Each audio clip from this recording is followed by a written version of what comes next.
anticipation of the day of judgment, if we remain in the Catholic Apostolic Roman Church.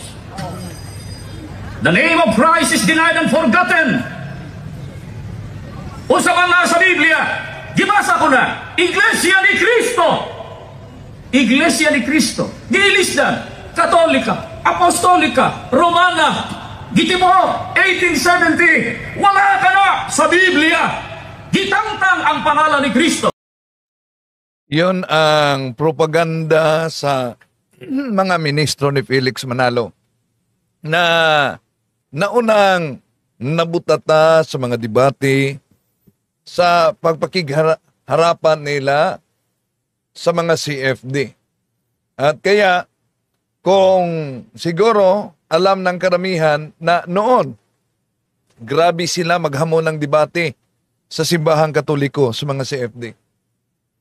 Pero ngayon, ala na. Bakit? Dahil po ba wala na si Parba? Dahil po ba wala na si Rizalito Ocampo na nag-train kay Parba noon? Dahil po ba wala na si Jose Ventilacion? At maliban diyan, yung propaganda nila mga kapatid na the name of Jesus Christ was, sandali muna, the name of Jesus Christ was forgotten daw umano. Yan. Maling-mali yan. Bakit? Dahil sila mismo ang nagbuking sa mga debate. Matod sa ilang libro, kinsay gi-invento sa pangalang Katolika. Usbon ko. Yeah? It was first used by Saint Ignatius. Catholic is the ancient name by which the Church of Christ has been known for 19th centuries. It was first used by Saint Ignatius, Bishop of Antioch in Syria. Pagkatapos, the church founded by Christ is here for the first time called the Catholic Church.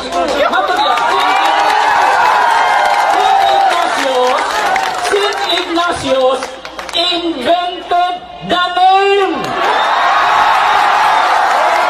So napansin nyo ba mga kapatid yung kontrahan niya na pahayag na the name of Jesus Christ was abandoned daw, tinalikuran daw.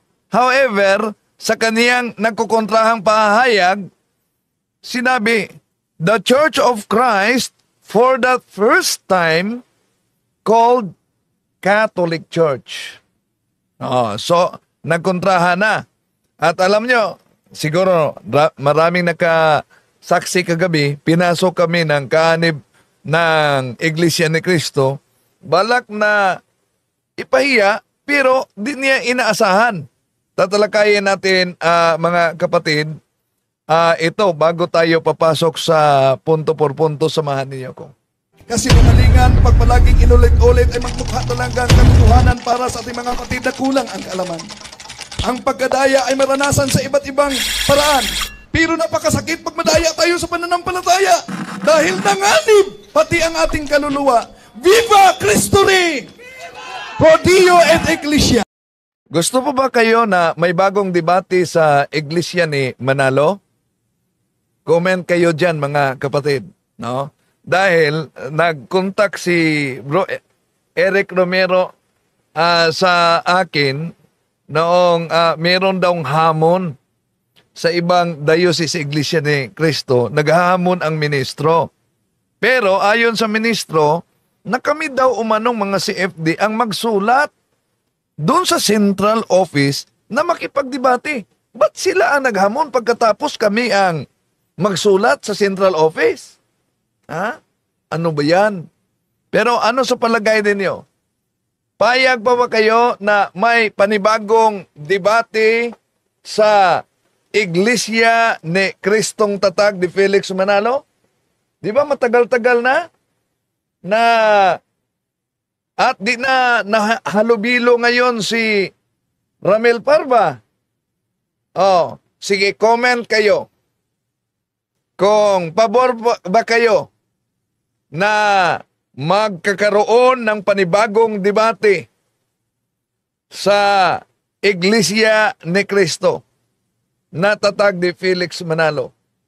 Say comment kayo dyan mga kapatid, no? Palaging hahamon ng debate, itong grupo ng The Revealers, ayaw naman magpakita ng mukha. Tatanggapin ko hamon ninyo. Harapan tayo. At gawin natin doon sa Tagbilaran City. At yung hamon din ni Ustads Indasan, bakante na ako. Dahil yung paulit-ulit na hamon nila sa akin ay bising-busy pa noong nag-aral kami sa theology. So, ngayon, wala nang busy, tatanggapin na din natin ang hamon ni Indasan. Willing ba kayo na yung debate na hamon ni Indasan tatanggapin natin? Dahil kay Basil, tinanggap na natin. So comment kayo dyan mga kapatid. Siguro, alam ng karamihan, pinasok tayo kagabi, di ba? Para sa mga ngayon lang. Although may uploaded video kanina, pero inanyayahan natin at yung mga suking taga-subaybay, huwag kalimutang pindutin ang like sa ating live at huwag ding kalimutang mag-subscribe kung bago pa lang at pindutin ang bell button para updated kayo, mag-comment at i-share ninyo. Kumusta sa lahat ng mga suking taga-subaybay? Una, di natin layunin na saktan ang damdamin sa mga kaiba yung pananampalataya. Pero atin lang sasagutin isa-isa. Dahil sa matagal ng panahon, hindi makapangaral ito pag di manera. Kaya nga, gamit nila ang mga aklat Katoliko. Napansin niyo ba? Pag ginamit natin ang kanilang Pasugo Magazine kagabi, anong request? Ang buong Pasugo Magazine, pakita ninyo. Yung ginamit na, the Church of Christ has thoroughly become the Catholic Church. Yung buo. Ang punto diyan, sinabi mismo ng inyong Pasugo, the Church of Christ has thoroughly become the Catholic Church. Now ngayon, kung sinabi sa Pasugo, ano ang pinagbatayan sa Pasugo? Biblia o history? Kung sasabihin nila, kaya nga, nagtaka tayo, ano ang sabi sa Iglesia ni Kristong pumasok kagabi? Walang pinagbatayan, opinion lang yon. Nasa Pasugo ninyo. Nagsulat lang kayong walang batayan. Nagsulat kayo ng opinion lang. Ano ba yan? Wala daw batayan. Opinion lang daw yon. Bakit? Yon ang sagot niya. Dahil mabutata kasi. Bakit mabutata? Una, kung sasabing Biblia ang pinagbatayan, saan sa Biblia at anong version na the Church of Christ has thoroughly become the Catholic Church? Kung sa history naman, anong history na mabasang the Church of Christ has thoroughly become the Catholic Church? Wala, di ba? Kaya, sinabi kagabi, opinion lang. Etong bahagi, bago tayo tatalakayin yung ibang mga pahayag ni Ramel Parba, no? And remembrance in commemoration ni Ramel Parba. So, tatalakayan natin. Ito ang bahagi kagabi mga kapatid, no? Kita mo ba yung debate namin ni Ramel Parba, bro? Dahil sa debate, di ba sinabing nandaya ako at tampered ang gamit ko. Nakita mo ba yon? Ito lang. Bro? Dahil napanood mo yung debate yan, sabi ni Parba, nandaya daw ako. Napanood mo itong aklat na ginamit ni Parba. Parinig ko sa inyo ito. Pero ang mastermind, at sa inyong libro, gusto na they all together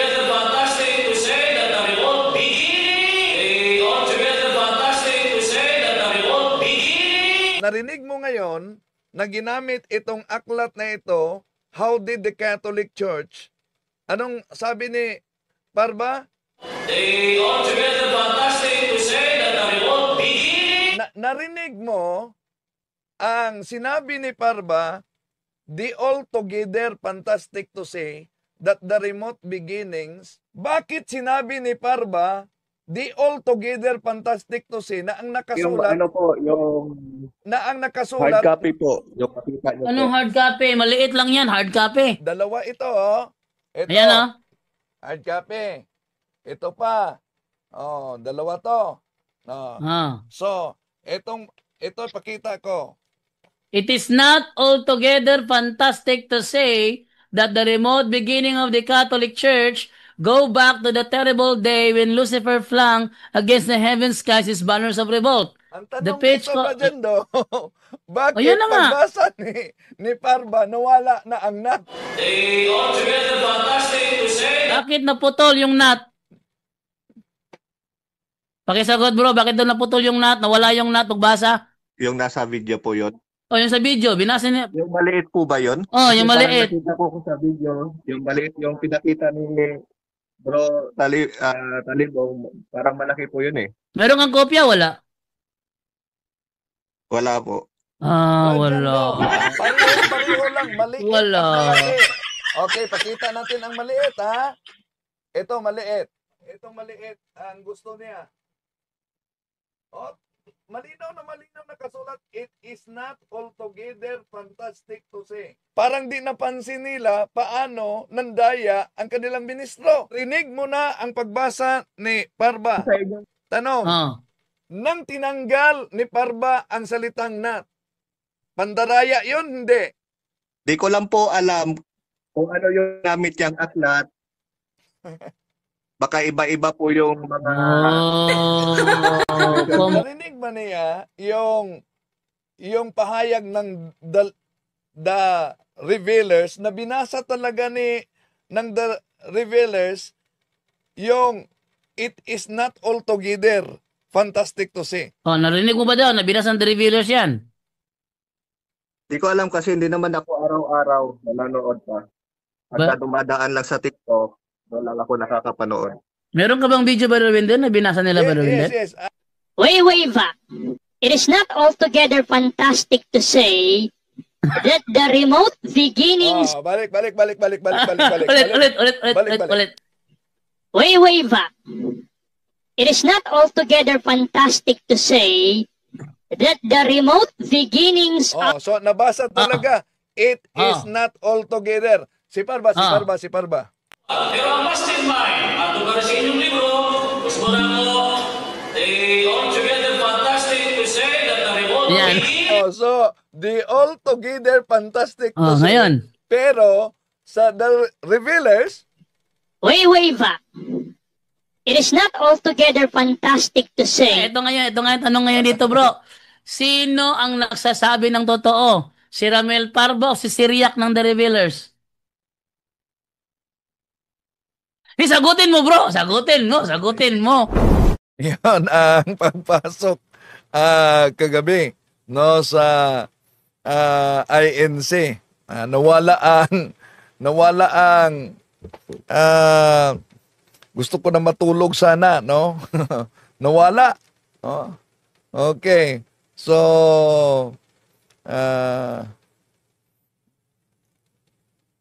sabi malinaw dyan, nandaya dyan ang Katoliko.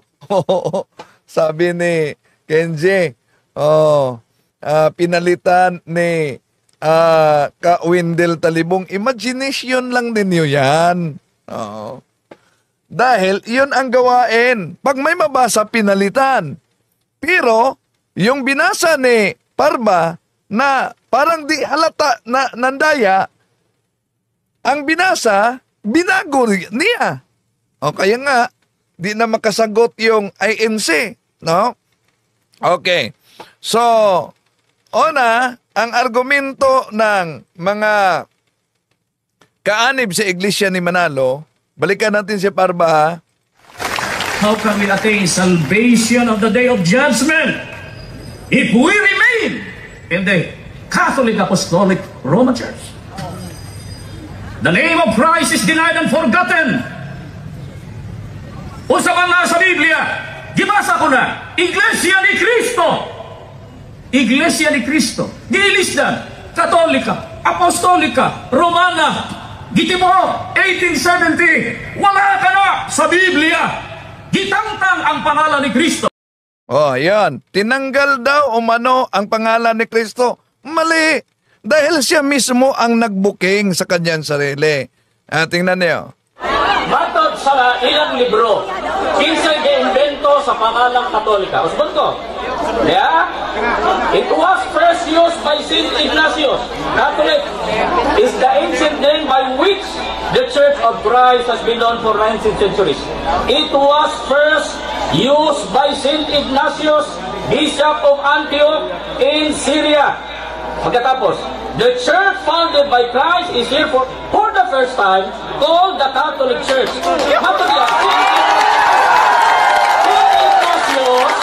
Saint Ignatius invented the name. Oh, yan. Saint Ignatius invented the name. At ang konklusyon, si San Ignacio daw ang nagtatag. Ano ba yan? Bakit? Sino nang imbento ng Church of Christ o Iglesia ni Cristo sa Roma 16:16? Si San Pablo. Kung si San Pablo ang unang gumamit ng Iglesia ni Cristo, mga Iglesia ni Cristo sa Roma 16:16, ibig ba sabihin si San Pablo ang nagtatag? At dahil ginamit nila si San Ignacio, palagi nilang ginagamit si San Ignacio, mga kapatid. Pansinin ninyo. Kung ginamit palagi nila si San Ignacio, i-research ninyo anib ng iglesia para di kayo magiging inosente sa argumento ng mga ministro. Idi, pinatunayan nila na ang simbahang Katoliko ang tunay na iglesia. Bakit? Sino ba si San Ignacio? Ito. Pag gagamitin natin itong aklat na ito, mga kapatid, ang sabi nila, aboy, hindi yan Biblia. Bakit? Di ba sila gumagamit ng mga iba't ibang aklat Katoliko, pinuputol? Kung Biblia lang, iba't gumagamit sila ng history? Di ba? Double standard ito sila. Ba't sinabi natin na pinatunayan nila ng Iglesia Katolika ay tunay nung ginamit nila si San Ignacio? Sino ba si San Ignacio? Sa aklat na The Church in the New Testament, ito po ang mabasa, mga kapatid, sa pahina 229. The work had been taken on by successors long before the death of John, but the apostolic age only really begins when the revelation of the apostles closes. Probably, the most outstanding figure of this time, immediately after the apostles, is Ignatius, the second bishop of Antioch, after the departure of St. Peter for Rome. He had been a disciple of St. John at Ephesus, together with St. Polycarp, who became bishop of Smyrna. So, napansin niyo, mga kapatid, kaninong disipulo si San Ignacio? Ni San Juan Evangelista. Kasama si Santo Policarpio. Sila ang tinatawag na the Apostolic Fathers. Kaya, nang binanggit ito sa Iglesia ni Criston Tatag de Felix Manalo, diyan pinatunayan nila, mga kapatid, na ang simbahang Katoliko ang tunay na iglesia na may unbroken line of succession. Kaya, sinabi na, hindi, kayong mga Katoliko kasi, yung One Holy Catholic Apostolic Roman Church, ay idiniklara lang yan sa konsilyo ng simbahang Katoliko. O, anong ginagamit nilang aklat dito? Discourses of the Apostles' Creed. Paano natin sasagutin, mga kapatid, kung sasabihin nila na deklarasyon lang sa konsilyo ng simbahang Katoliko, wala sa Biblia? Pakinggan niyo. Ito ang argumento nila. Basahon ako. Tining libro, Apostles' Creed. Giingon diri. In 1870, 19th century na, at the Vatican Council, the name Roman Catholic Church was proposed, but it was rejected. The bishops assembled unanimously decided upon this official name, the Holy Catholic Apostolic Roman Church. 1870 lang ng tibuok pangalan ang Iglesia Katolika Apostolika Romana. Well, kung ang argumento dito, mga kapatid, napansin niyo, 1817 lang umano idiniklara ang Santa Iglesia Apostolika Katolika Romana. So kung yun ang kanilang interpretasyon, therefore wag paniwalaan ang One Holy Catholic Apostolic Church dahil 1870 lang idiniklara ito ng konsilyo. Mga kapatid, wala na silang dapat paniwalaan pa. Bakit? Nasa kanilang pasugo mismo ang nakasulat. Ang Biblia, luma at bago, matandang tipan at bagong tipan, idiniklara yan ng konsilyo ng Simbahang Katoliko. Ito. Hulyo 1951, page 27. Ang konsilyo ng Trento noong 1546 ay nagpahayag na ang lahat na aklat ng matanda at bagong tipan na sa Bibliang Katoliko ay banal at naaayon sa batas. Basahon ako. Tining libro, Apostles' Creed. Giingon diri. In 1870, 19th century na, at the Vatican Council, the name Roman Catholic Church was proposed, but it was rejected. The bishops assembled unanimously decided upon this official name, the Holy Catholic Apostolic Roman Church. 1870 lang ng tibuok pangalan ang Iglesia Katolika Apostolika Romana. So kung yun ang argumento, kahit Biblia, wag na ninyong paniwalaan. Bakit? Produkto yan ng konsilyo ng Simbahang Katoliko. Ito, Pasugo Magazine, 1951-27, pahina, ang batas ng Iglesia Katolika na taimtim at maingat na sinisiyasat at tinitiyak ng konsilyo ay siya ring nasa mga talaan ng mga banal na aklat na inihayag ng mga konsilyo ng Florencia noong 1914, Cartago noong taong 397, Hippo noong 393, Laodicea noong taong 363, at ng mga Papa Inocencio noong 401, Hormidas noong taong 514, 523, Galasius noong taong 492-496, at ng Papa Damaso noong taong 360. See, ang Biblia, produkto ng konsilyo ng Simbahang Katoliko. Kaya, kung ang INC di maniniwala sa deklarasyon ng konsilyo, kahit Biblia, wala naman silang sariling Biblia, di na dapat nila paniwalaan pa. Dahil produkto yan ng konsilyo. At ang argumento nila, mga kapatid, na konsilyo wala sa Biblia. Una, tandaan natin, di pa nabuo ang Biblia, ang mga apostol ay may konsilyo na.